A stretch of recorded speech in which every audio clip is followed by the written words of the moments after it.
ようで、全然わからない。無線種。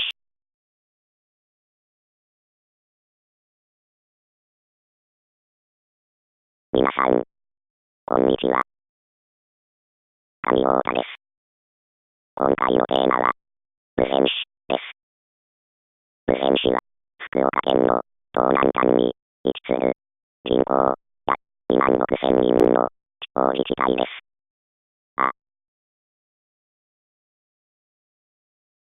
ちなみに、平成27年には、市政60周年を迎えています。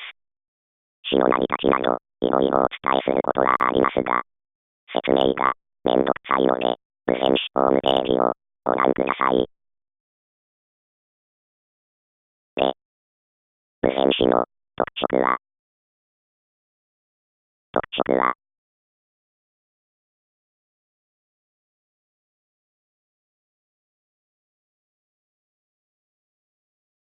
ちなみに、先日、都知事選に出馬されていた、増田さんの、増田レポートによると、無線種は、消滅可能性都市には、かろうじて、含まれていないようです。